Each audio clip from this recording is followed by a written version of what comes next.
انت تدري ايش عندها فتوات ام المؤمنين؟ فتاوى، شنو من فتاوى عندها؟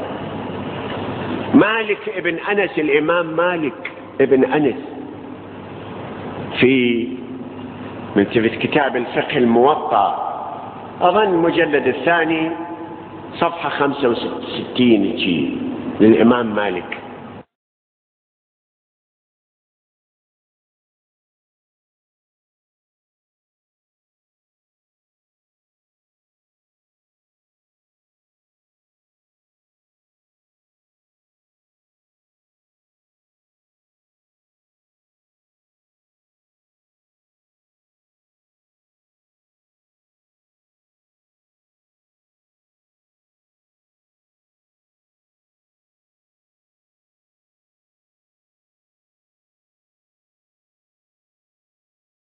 يقول: وكانت أم المؤمنين إذا جاءها رجل ملتفت تقول له: روح تزوج، روح ارضع من ثدي أختي حتى ألقي ردائي منك، يعني حتى ألقي الحجاب بعد. زين،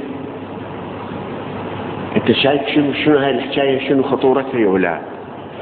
يعني رجل لحية وشوارب وعربي وكل طاقة وكل شهوات، يروح لأختها ملتفت يوبت أختها يرضع بديسها، هي هم تطلع الثدي هالطولة ملتفت هالكبرى يمصمص بي. يعني أنا أحكي هذا الحكي شوية أسوي مدري شلون من انفعال داخلي، مو قاعد أتونس بهذا الحكي والله، يعني كثرة وجهي هذا الحكي، هذا ما مربوط. ولك هو الزلمة بالشارع ومتكهرب، شلون إذا لزم الممة؟ ها؟ لك هذا أي دين، أي تقوى، أي ورع هذا؟ لك أي حكي هذا؟ لك هو مسودا بالشارع ماكل تمر زادي، ربع ملتفت قوصرة ماكلها وطالع مشحون طاقة، مشحون ملتفت من اللهيب هذا مال السعودية، مال الحجاز، كله برحي وخلاص وكذا.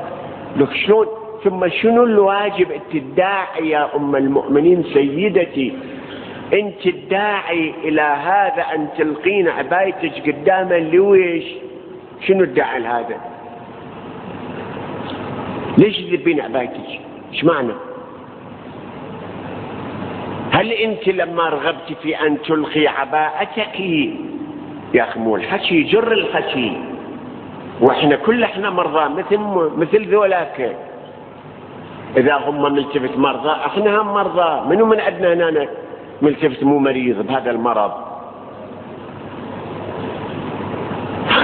شنو الداعي ان تذبين عبايتك قدامه حتى تضطرين تنطين فتوى روح ارضع بثدي ابنة اختي؟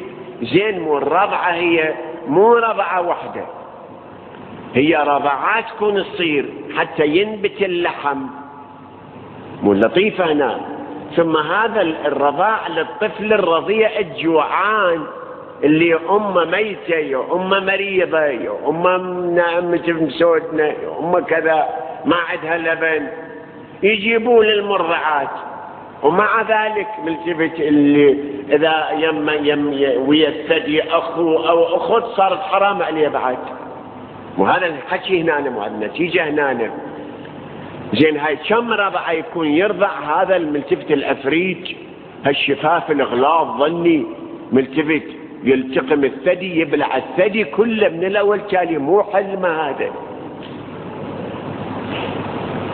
آخر هذا يبقى على حالته لما رضع بالثدي